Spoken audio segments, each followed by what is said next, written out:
All right, g'day and welcome back to the Weekend Podcast, episode number 22. I have nothing for 22 and I'm going to stick like that. Doggo, do you? Put me on the spot here.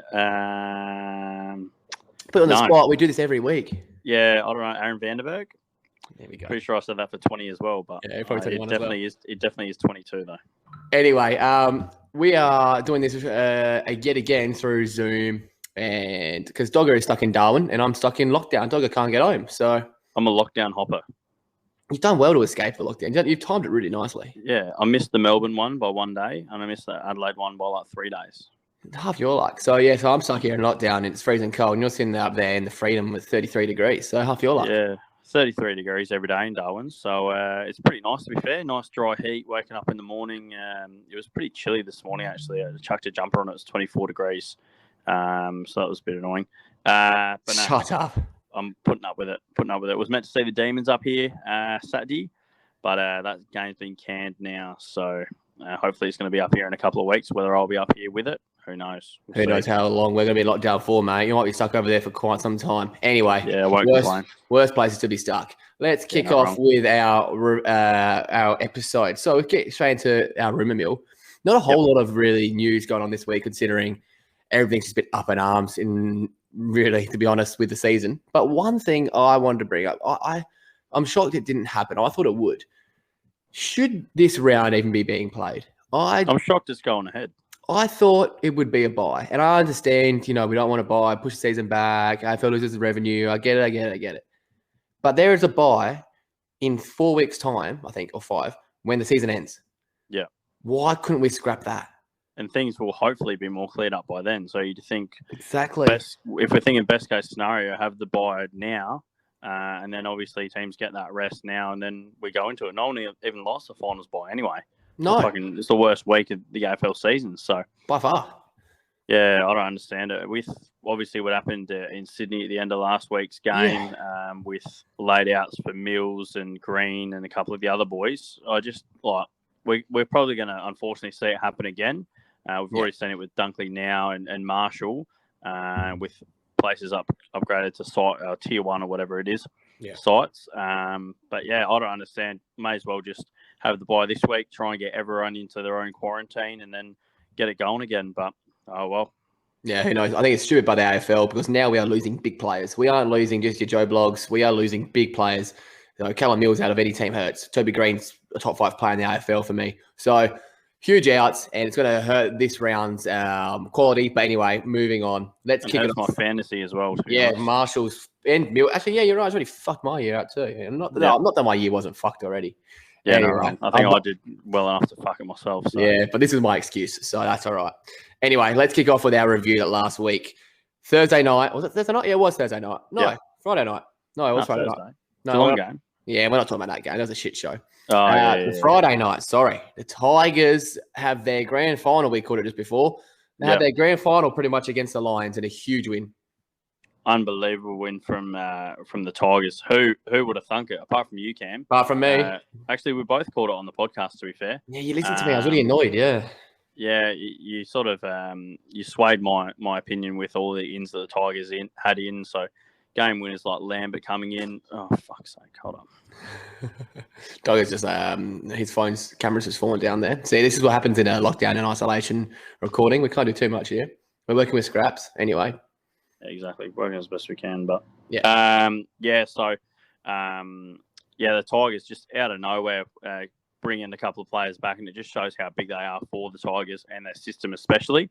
Yeah. But it feels like this game was like 2-3 weeks ago, to be honest. It's been the longest week. It has been a long week, doesn't it? I've been thinking, what happened in this game? All I can remember is Dusty's rupturing his kidney, whatever it was. Yeah, well, I cannot believe that. Obviously went off after a collision with Mitch Robinson and didn't come back on and looked in just unbelievable pain, just collapsed on the field, then somehow got off and then collapsed as soon as he came off it as well. So, yeah, I hope Dusty's actually all right. And just in terms of a health perspective, like... Pissing blood for a few days, apparently. Forward.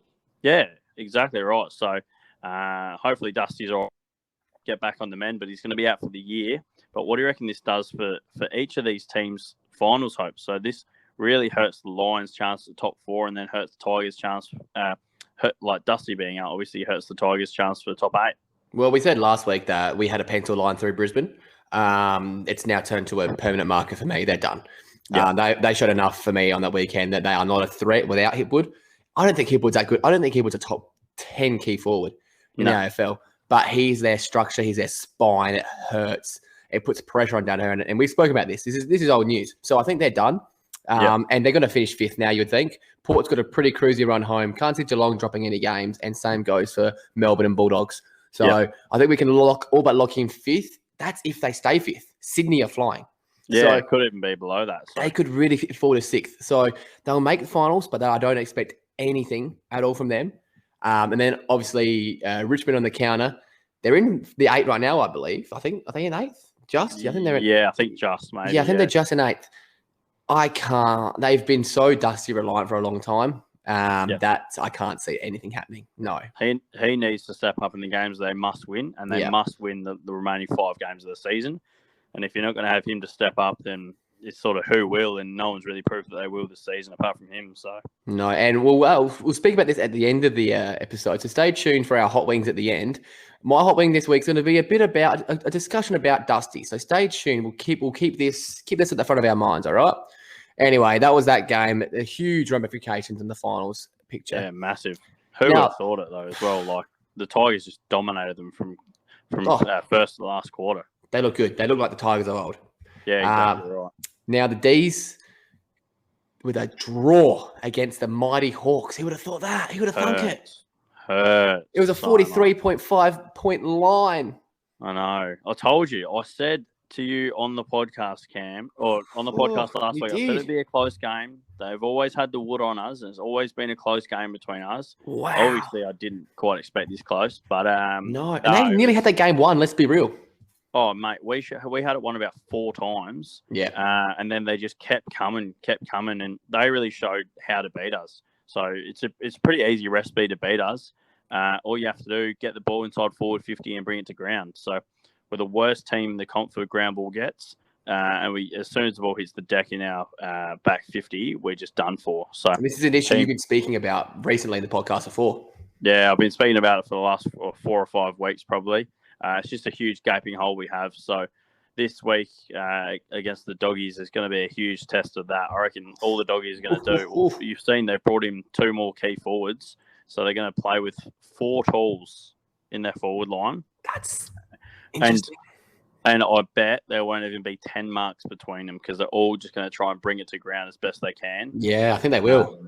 You're right. But to be fair, bringing in 4 tolls, if you bring the ball to ground, it doesn't give you any advantage. So no, you're right. Very, very interesting move from the Doggies for one of the biggest games. But I guess they got to change something up because what happened last time didn't really work. But no, back onto this. Luke Bruce, I said it last podcast, and I've said it to you so many times, Cam. He just haunts us. He constantly haunts us. Kicked 3 again, I think. Kicked the drawing goal. And yeah, so Hawks just played as well. Clarko just looked at us and it was like, it's pretty easy how to beat and bring it to ground. They had heaps of ground ball gets, and pretty much all of their goals were ground ball gets turning into easy opportunities. So hopefully we can learn from this and push on to the finals. If you didn't think that Clarko was valuable before that game, I think again. Yeah, he just outcoached us. 100%. On to the next game. Carlton come through. Floor's yours, Dogger. You can speak about Carlton because I can't stand them. Yeah. Oh, well, what was it like? Quarter time, I think they were down 30 points or something like that. And I was just thinking, Cam cannot fucking get one right on Carlton whatsoever. Nah.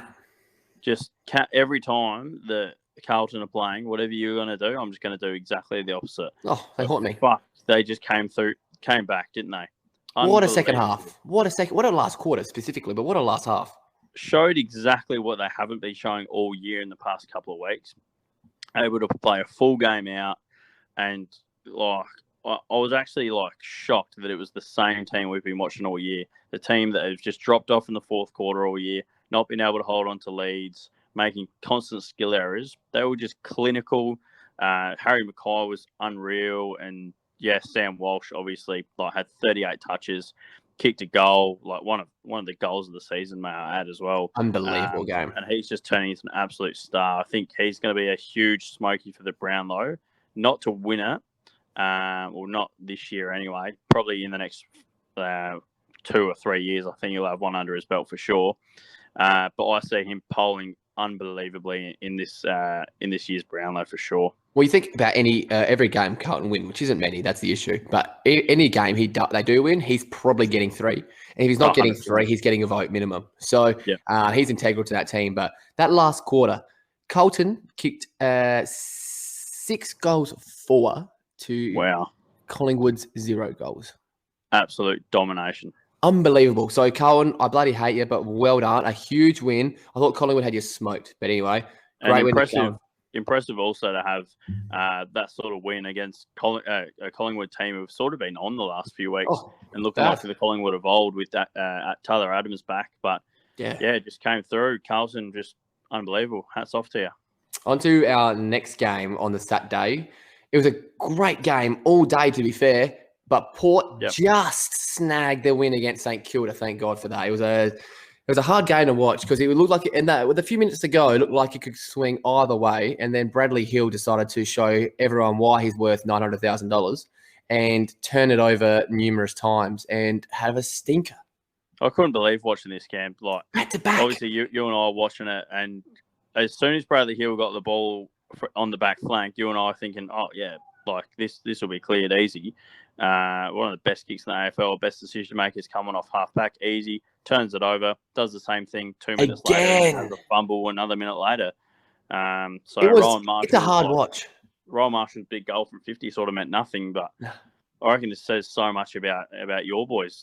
The power just able to beat off the Saints who have been coming the last few weeks, like Collingwood I mentioned before.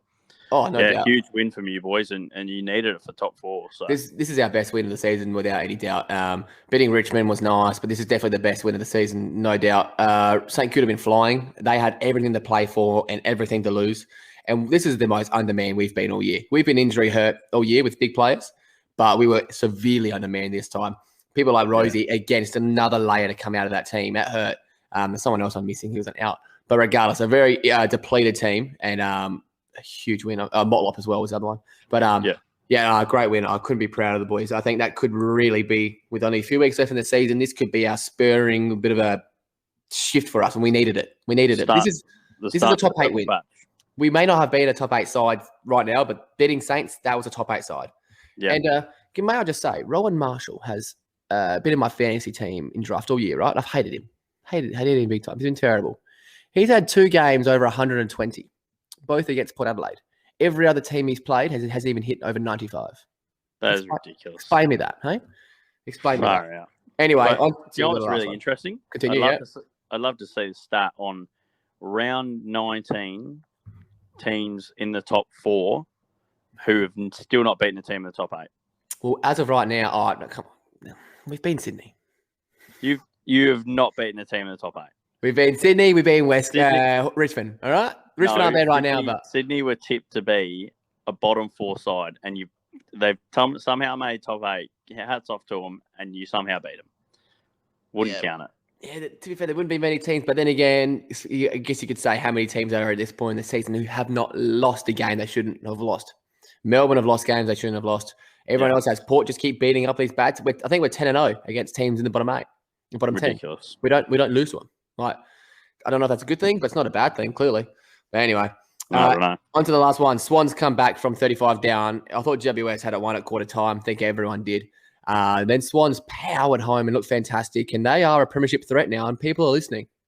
Yeah, bloody Luke Parker with his 3rd Brett Kirk medal was unbelievable in the Battle of the Bridge. Fantastic player. Mate, these games are like rivaling some of the better matchups at the moment, like the rivalries with the Derby or the Derby or whatever they want to call it, and the Showdown. I think they're honestly rivaling them on a sort of game basis. Oh, this has been destroying all Victorian derbies for years now. Yeah, we saw earlier in the year what was 1 or 2 points in it, and then this year was unbelievable. Sydney came and it was like a 70-point turnaround to win by a fair bit in the end. And just some of the star players have been going so well for them over the years, just so consistently. JPK and Luke Parker just really stepped up, especially with no Callum Mills in the squad. So unreal. Luke Parker, best on ground, Dogger. Nice 3 votes for your Brownlow Hot Wing only a couple of weeks back. love to see it. So Love top to see 10, Brownlow, it's looking more on than ever now. I'd love to see the odds, actually. Yeah, you and I both. All right, our players of the week from that round. Well, I know I'm going to cop it from my boys here, considering I'm going with a Port Adelaide player. But I've steered clear from giving anyone a Port Adelaide player of the week this year. I think you gave Butters one, or maybe I gave it. Anyway, Yeah, you gave Butters one. he had 36 touches. Fair call. Okay. Anyway, I've gone Mitch Georgiades. He is the future of this football club. Not Butters, not Rosie, not Dersma. He is the future of this football club. The way he played on the weekend as a key forward who's undersized. He plays as a tall forward, but he's not a tall forward. His marking ability is second to none. He won us the game with his own boot. St Kilda could not have a match up for him. He was unbelievable. His marking's his best attribute, and he's just as good as a set shot. So, Mitch Georgiades, huge game, deserved the NAB Rising Star. I think he's already got it though, actually, so don't worry. But huge game from him, and he's definitely my wingett player of the week this week. What do you reckon of all the hype for him for Rising Star? Oh, I messaged you about this earlier in the week, didn't I? Thinking $7.50. I looked at it. I went, tell you what, not a bad shout, because the two favourites are both Melbourne boys, and wouldn't you think they would knock each other out to some degree? Yeah, and especially with my hot wing in the start of the season, my call Tom Green being dropped as well. Yeah, that hurts him 100%. Yeah, definitely. And he hasn't been setting the world on fire. So, yeah, Mitch, real shout for Rookie of the Year. Continue. Yeah, 100%, especially if he has a strong end to the season. But mine for this week, my player of the week, this boy, he's been consistent all year in a side that's really flourished with their youth. And the reason he's not really stood out, I think, is because there are so many good young players for the team. So Sydney obviously have Chad Warner, Braden Campbell, Errol Goulden, Logan McDonald, Amadi. Literally that many. So he's just getting lost in it. But he's been consistent all year, and that's Justin McInerney. So he had 2 goals against GWS, and it put up over 20 touches, and he's just been doing it week in, week out. And a few called for him to be the rising star for this year, and I wouldn't really look past it. He's been a bit of an unsung hero. He's averaging 18 touches a game, 0.5 goals a game, so a goal every other game, and heaps of score involvements as well. So he's just been unbelievable, going right under the radar. So congratulations, Justin McInerney.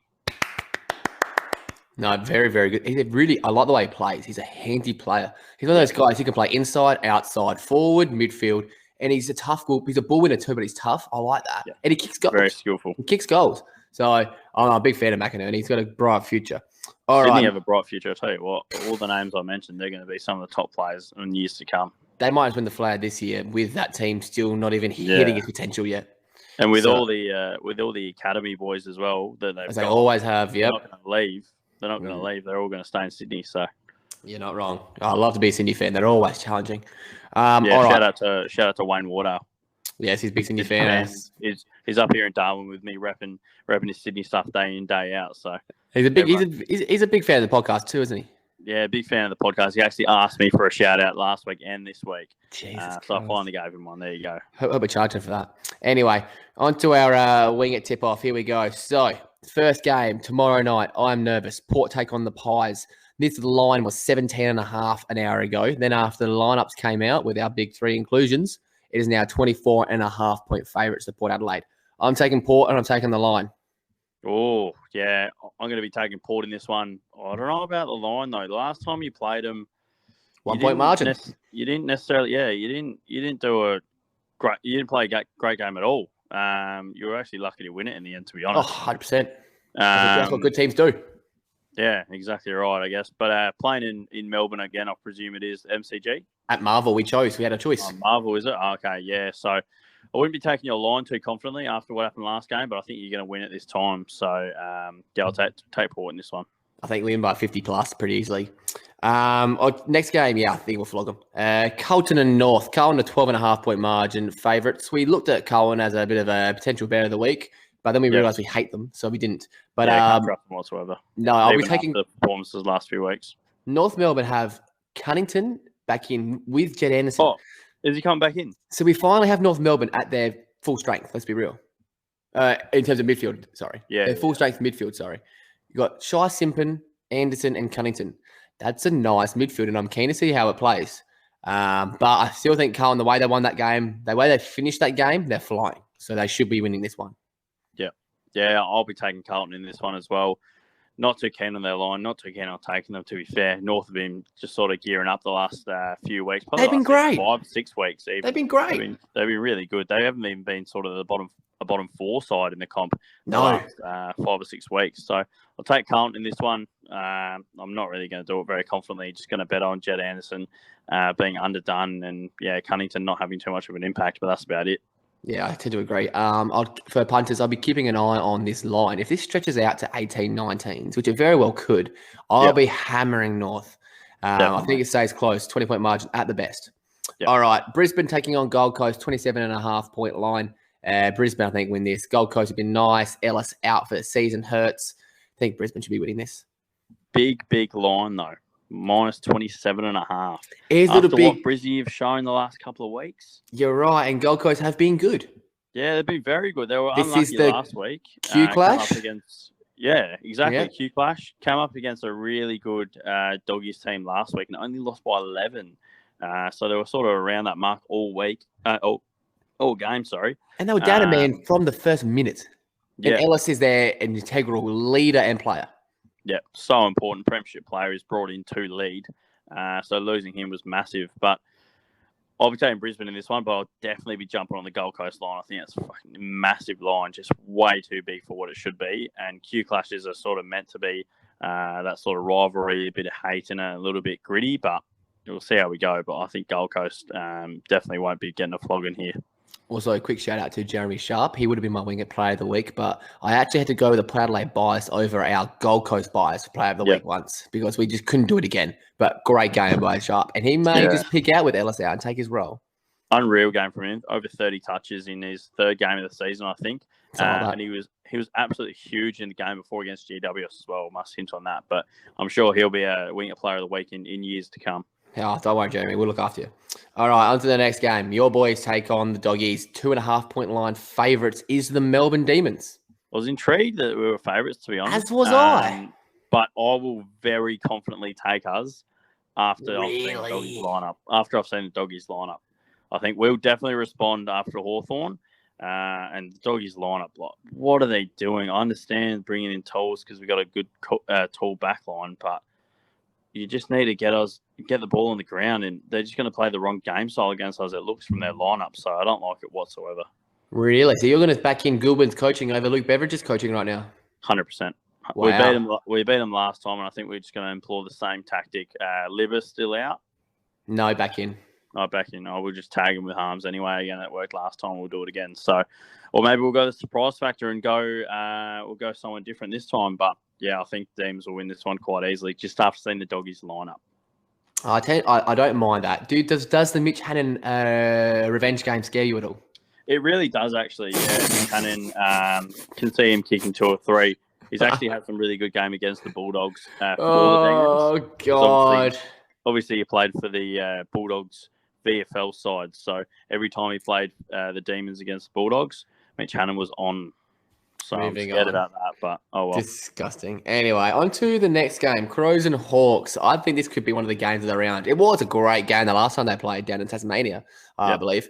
And last year as well. Yeah, Thilthorpe kicked 5 was that game, his debut, and then Dusiski down the other end kicked 4 or 5. But a great game. This time now it's at Marvel. And I think the Hawks will get the job done because they got some big ins with Hardwick, Scrimshaw, and Wingard. And they played so well against you last week.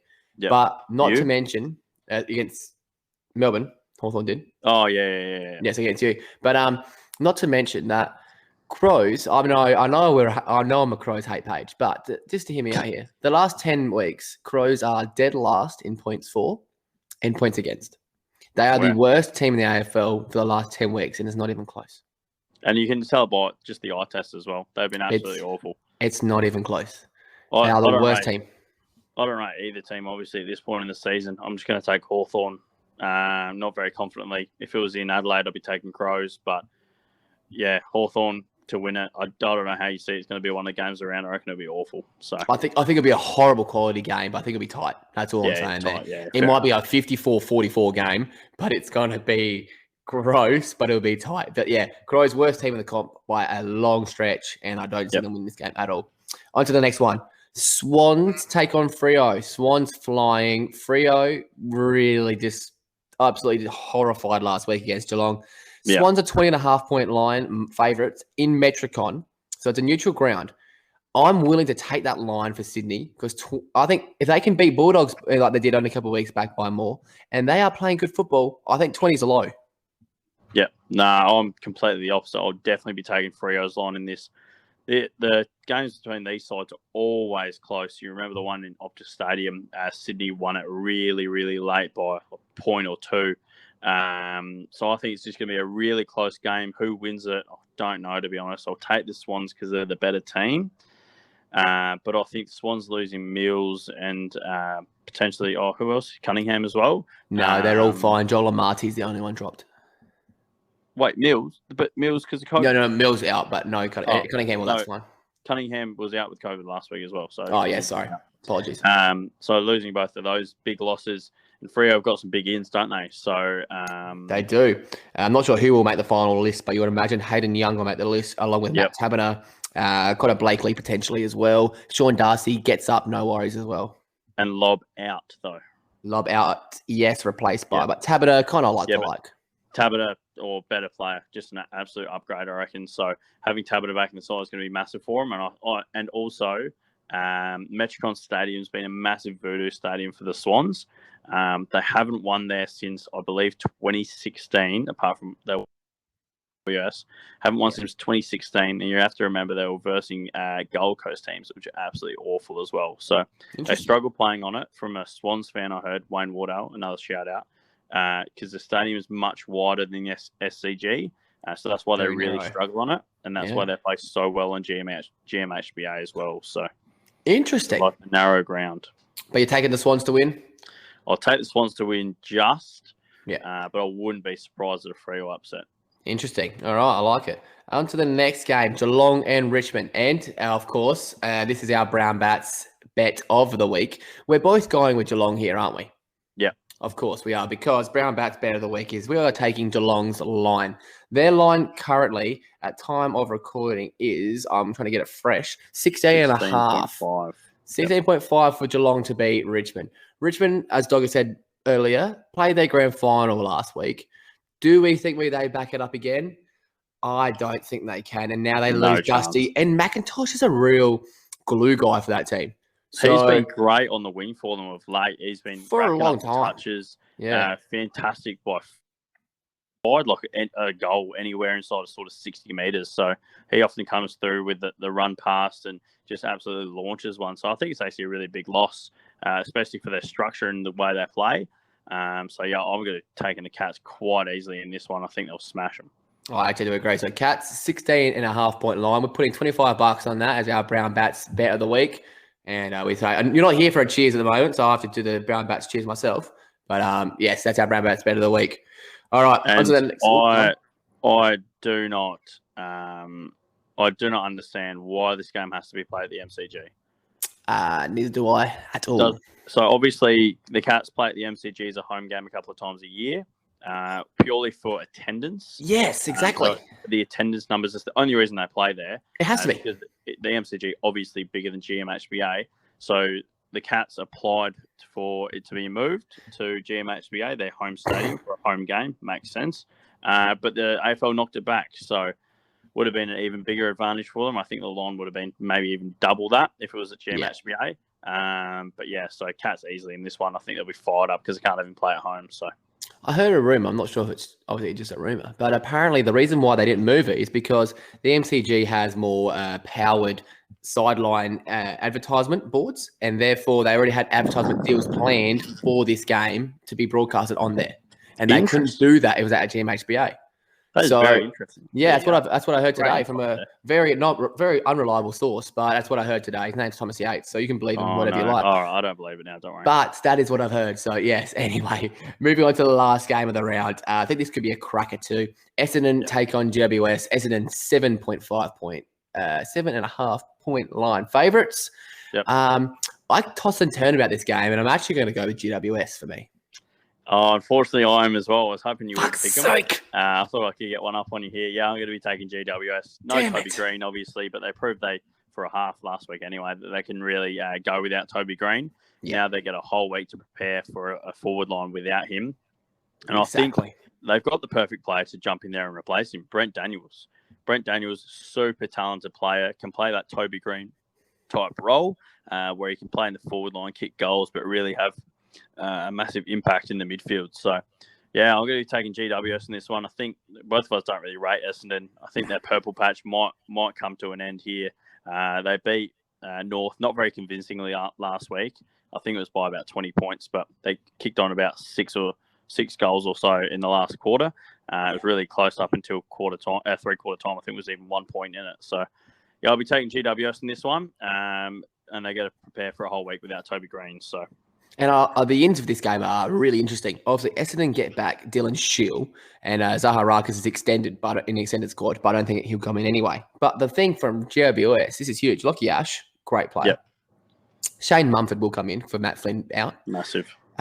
Jake Riccardi, he can play that green role, no worries. And then Lockie Whitfield is obviously huge. Whitfield is massive. They lose two bigs in Flynn and Finlayson, but they dropped Finlayson on form. So that makes me think, all right, Riccardi, he's been knocking the door down for a while. Let him in. And I think GWS will prove too strong and too classy for Essendon. So just quietly loving these sort of Sunday night games that the AFL's putting on. Love it. They're really prioritising it as like a primetime spot and having some unreal games on there. So it's always a good way to finish off the week as well. So it should be every week. I love it. All right, on to Matt's multi. Floor's yours. Yeah, so Matt's multi last week, if we want to hint on that, we had 4 legs in that one. Got off to a flying start. We had Hugh McCluggage 25. He had about 27 by three-quarter time. He did flog that. And then we had Aaron Hall for 25. Absolutely pumped that as well. Bailey Fritsch, 2 goals. Easy as, had 4, I think. And then I put in the Brown Bats bet of the week. It was Western Bulldogs -5.5 against the Gold Coast Suns in the first quarter. Won every first quarter this year, apart from 2. 2 games that they lost to top 4 sides. And now they play the Gold Coast Suns, who have won 1 first quarter all year. And they got smoked. Kicked like 4 goals, 3 in the first quarter, and just flew away with it. So terrible. Sorry for anyone that got on that. Not that anyone did, apart from me. Even the missus this week said, "Hey, can you chuck $5 on Matt's multi for me?" And I said, "Nope.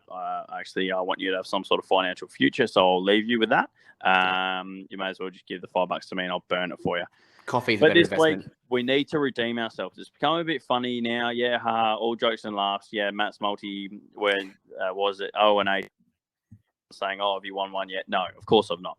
Anyway, this week, redemption. It's hard to believe it's still a segment.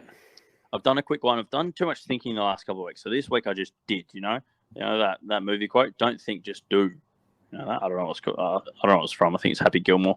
Anyway, so this week for Matt's multi, I'm going Jack Steele, 30 touches. So the Eagles have given up a lot of touches to midfielders in the last few weeks. So I'm going to go Jack Steele. Is on form. I think he's gunning for the Brownlow, like top 3 in Brownlow, in my opinion. So he's had an absolutely unreal last 8 weeks, and he'll get 30. I'm going for Scrimshaw back in the team. Obviously, you've got Jath out. We've had Sicily out all year. I think Scrimshaw for 20 is paying like $1.57 as well. Bloke's been averaging 20, and he can put up sort of 35 on his day, to be honest. So I think he's going to be unreal against Crow's team. Is just leaking touches at the moment.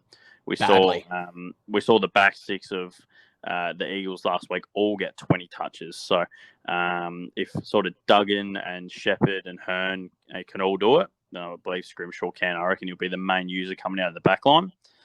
And then since we were talking about Toby Green before, I think the player that's going to step up, and the player that did step up last week, was Harry Himmelberg. So he's got a new fresh pair of boots on, the mint green Nikes. Not sponsored, actually. We aren't. So, but no, I thought I'd shout that out because I do like Nike. Feel free to send us any free stuff, Nike. But Harry Himmelberg, I think he's going to step up, kick 2 goals. It's paying $2.20 for some reason. He kicked 3 last week. and he's good for 2 goals a game, in my opinion. Yeah. So against an Essendon team who have given up like the 3rd most points in the league, I believe. I think, he's going to pepper him on and easily kick 2, especially with Himmelberg out the side. So, Finlayson. That's Finlayson that side. That's huge. And Finlayson, yeah. So that's Matt's multi this week. You got Jack Steele for 30 touches against West Coast, Scrimshaw for 20 touches against Adelaide, and Harry Himmelberg to slot Essendon on the last game of the round. What do you reckon that will come to? Paying $5.70. Oh, I don't mind that. So I've gone a little bit easier this week. So you should. So I should. I just want to get a win on the board. That's all I want, honestly. I really want you to go 0-23. It'd be great. That would be funny, actually. It would be quite funny because you're trying. That's the best part. All so right. Hard. So hard. On to our hot wings to wrap up the show. My first hot wing, I'm just going to say this one real quick, is Port 50+, but that's not, we're changing hot wings up. This is just a little preload. Next week, we'll delve into it a bit more deeper. But my hot wing is a discussion. Because with Richmond having Dustin out for the rest of the season now, do Richmond win 1, 2, or 3 flags if Dustin is in their team? I love that. I think they win zip. See, I don't think they win 3, but I think the answer is definitely 1 or 2. I think Crows beat them in 2017. No, I don't agree. I think they do. I think GWS, if they made it that year, then they would have been GWS without him. Yeah, and they definitely don't win last year. No, they don't win last year. He was everything to them, especially late in that 4th quarter. And I think they do win 2017 because, in my opinion, he wasn't even the Norm Smith medalist. I think should have been Basher Hooley. And it's just really the first year, especially, I think, was definitely the year of the system for them, proving that sort of Tiger culture. So, I think they win 2. I think they win GWS in 2019. And they win against the Crows in 2017, but no way they get over the line in that really tough 2020 season. Sorry, I'll meet you in the middle. I'll go 1. I think they win 1. Zip was middle date. I'll meet you in the middle with 1. But there you go. It's an interesting discussion. It would be GWS. I think they lose to the Crows. 100%. All right, now what's your hot wing for the week, Dogger? So my hot wing this week. Oh, by the way, I am really looking forward to those sort of more discussions. Hot wings.